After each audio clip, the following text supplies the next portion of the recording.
59 minute तक आप पूर्वी गा सकते हैं। 12 बज जाई तो निर्गुण गा सकते हैं। कब बजे ले? 3:30 ले। 3:30 के बाद भैरव आधा घंटा समय है 3:59 ले। तो 4 बज जाई तो निर्गुण समाप्त भैर भी हो जाएगी। बाकी बेरा में रहबा तो कितना जगह 11 बजे गोनाई शुरू होता तो पूर्वी कब गई? पूर्वी कब गई? सुमरन के बता 1 बजे दुनिया यही से। बाकी पहले गवाए तो निर्गुण पूर्वी लोग एक संग गाती, बाकी एक संग वाला चीज होना होगा।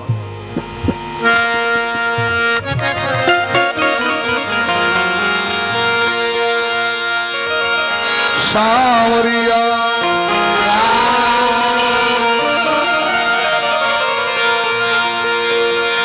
सावरिया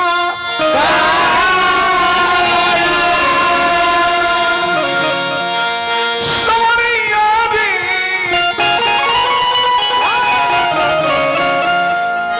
सावरिया सावरिया दी सावरिया नरना नरना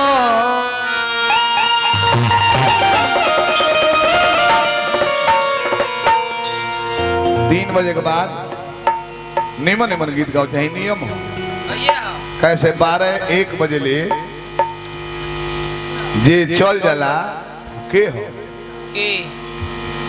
जनरल बोगी गेला पैसेंजर हो। 2-2:30 बजे के बाद जे बैठो रहेला वो एसी बोगी गेला हो, इंतजार में बैठो रहे। कैसे कैसे जनरल बोगी में इंतजार ना होला ना। बेदाम आइल तो आई 5 रुपए किनल सीटो बगिरा दल स्टॉप पे जालू तर गल। एसी बोगी गेला में बेदाम ढुकी है मार के गोल्फर फोड़ दी पुलिस गेटवे पर। में इंतजार कोई जला एसी में जौन तरह खाए के बाद पहले ही पैसा जमा हो गल बा। भेज खइब कि नॉन भेज खइब, मुर्गा खइब कि खोसी खइब कि शाकाहारी खइब, तार पहले ही पूछ के तार पैसा जमा बा। तो जानता रह कि कतनो रुपया दे दे 2 मिनट पहले ना आई। 8 बजे ब्रेकफास्ट आ जाता, 10 से 11 के बीच में तार भोजन आ जाए। दौड़े के वो इंतजार में बाड़े कि हमार टाइम होई हमार माल मिल जाई। एबरा जे भी रहल इंतजार में रहल कि हमार बेरा भइल बा माल मिली कि ना, यही खातिर। अरे मन ले चल वहीं पे जहां सुरसरी के धार हो, राम जैसे पुत्र जहां लिए अवतार।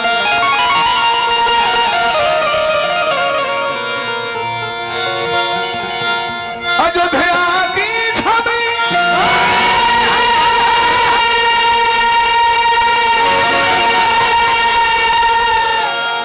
दिल में रहे हरी ही भरी।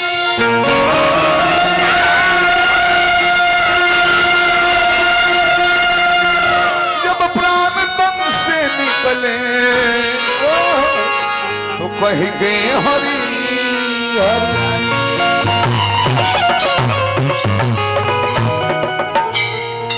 सबका दहला पकड़ ताश पर गीत गायब हो। 1999 में गाना लिखाई रहे तसरे पर मैं जीवन 29 दोसर खेला हो।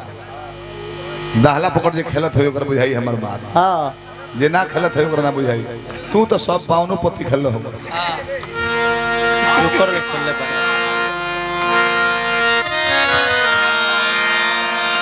एगो जीव रूपी दुल्हन के एगो संत समझावता रहे आ तसवा का पतये पर पूरा जीवन दिखा दिल बड़े कि कोरी हवतम कर्म कमाई लोक में नर्तन जन भूल गई हमाया की बजरिया। तो एक दिन जाएंगे बाहर पे कचहरिया।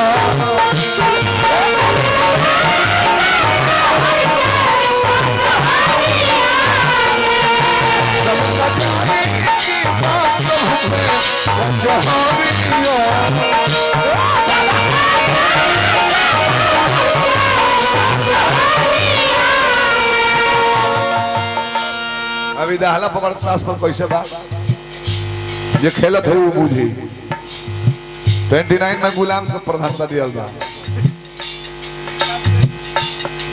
रह जा बाबा ओकर माने बुझिल कि ना 29 में गुलाम के प्रधानता दिया बा हां गुलाम आ गुलाम तरह के बनावेला के तार मेहरारू हां ओकर गुलाम बड़ो एसपी बड़ो डीएम बड़ो 4 बजे छुट्टी भइल बा 6 बजे बनू कौन भाषा में बोले लिसो 2 घंटा अपन दुका कराव तो होने हां कारला गुलाम मेहरारू के बड़ा मेहरारू के गुलाम ना रही तो भाई से अलग होई तो एगो भाई बाण रह जाओ बंठा एगो भाई के बियाह भइल बा तो अलग बिलग लग सकता कबू बंठवे के मालिक बना दियाला औ के खुरपी नहीं खे दे सकत मेहरारू के गुलाम बने जा हमने हर एक आदमी माया में उझरेज बने जा गुलाम के सबसे बड़ गुलाम हम कहते हैं तरह का राजनीतिक दृष्टि मत देखी सबसे बड़का गुलाम के हमने के प्रधानमंत्री मुख्यमंत्री वो लोग गुलामी 5 साल से होता गुलाम बढ़िया से सेवा ना करबो 5वां साल तरह का रिटायर कर दिया जाए तो मालिक के बारे में गुलाम बाकी दहला पकड़ खेला का हो आगे सुनाई में ही में मालिक के बा एका माने एका से भगवान एक है तीनों लोक का दाता माता पिता वही है सबकी नैया पार लगाता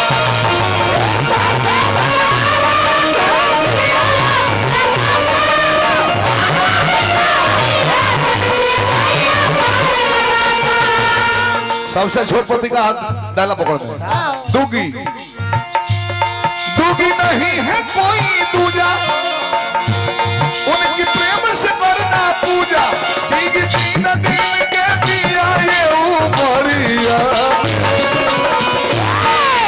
सबका जाएंगे बाप प्रभु को कचहरिया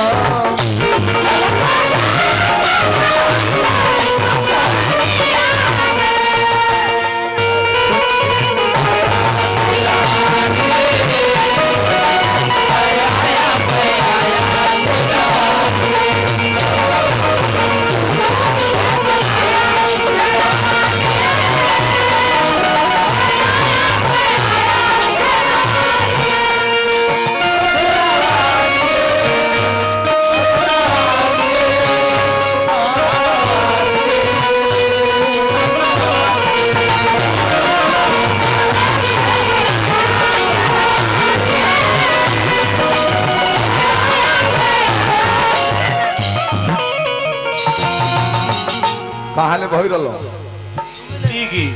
तीगी 3 दिन के बेउमरिया में चौगा कहा चौगा जी एक से एक धनाध लोग बैठल में जा जमींदार लोग जन्म ले बड़ो तो एक ना एक दिन गारंटी पे मरे के बाद आइल बड़ो जाए के बाद मेला है ये कभी कहले कि world is stage and life is drama we are actor and God is director director ऊपर बता फिल्म से सीन समाप्त हो जाई तार बैंक बैलेंस धैले रह जाई देह पर के गहना लइका नोचली है सो ले जाके जरा दे जाए बाकी ओहू में बा जाओ ना इंसान के चौगा के वैल्यू ना बुझाई चौगा ना मिलल अंतिम में उनका मनुष्य भइले गधा भइले कोनो अंतर नहीं जेकरा मरनो पर 4 गो हार ना लगल कान्हा पर लेवे खातिर तो हर जीवन है हो चौगा 4 कहार मिलके मरघट घाट तक पहुंचल 5 भाई मिलके मुंह में अगिया धरल छाका छठी रात के बाद लिखल बिना केहू का साता शास्त्र पुराण के लिखल आयो छरिया तो एक दिन जाए कचहरिया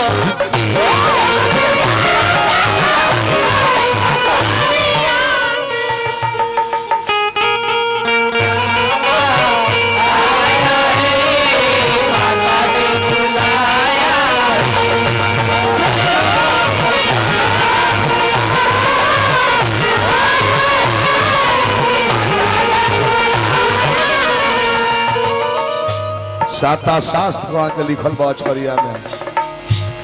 आठा का हो माली आजी आठा का हो 3 घंटा के ही कियाम कहल जाला। तेजा हमार कहल ठीक नहीं कह सकी। ब्राह्मण जाति एगो ऐसा जाति हो दूसरा जात के पढ़ल लिखल तब महान बनब। ब्राह्मण देखी और जात कर्म से महान बनब तो महान बनब। ब्राह्मण जाति जन्म से महान होले। गांव के प्रधान बड़ो पंडित जी के 4 वर्ष के लड़का लोग अभी पहले क्लास पढ़ाता रहे तो तरह का प्रणाम करे हैं कहारा कहे करे कि गोड़ लगे छोटका बाबा। जन्म से महान होते हैं। कर्म से महान के हो मोदी जी मुख्यमंत्री कर्म करके आगे बढ़े हैं, प्रधान हुए हैं, जिला परिषद हुए हैं, विधायक हुए हैं, बढ़त जाता रहो। कर्म हम बने निमन और भगवान के दया बोलते गायक बन गनी कर्म का महानता है। एगो जन्म से महान ब्राह्मण होले एगो जन्म से महान ना धनवान होला लोग। वो गधो हुई तो धनवान बड़े जी की राहुल गांधी पपुआ ने कहा राहुल गांधी जन्म से महान बड़े पूछी का है धनवान बड़े। धीरू भाई के लड़का मुकेश अंबानी जन्म से धनवान बड़े नहीं को मैं तो कोनो बात नहीं कहे। बाप दादा का बनावल हो। अब ब्राह्मण कुल में जन्म ले बड़ा बाप दादा का बनावल ना हो हर पूर्व जन्म के बनावल हो कि तू ब्राह्मण कुल में पैदा भइल बा। हमरो बानी एगो बाबा जी कीर्तन सम्राट स्वर्गीय फागू पांडे के पोता बानी कलाकार है बाबा। लेकिन हम ना ब्राह्मण पहले अपने दल में रखते न रहे।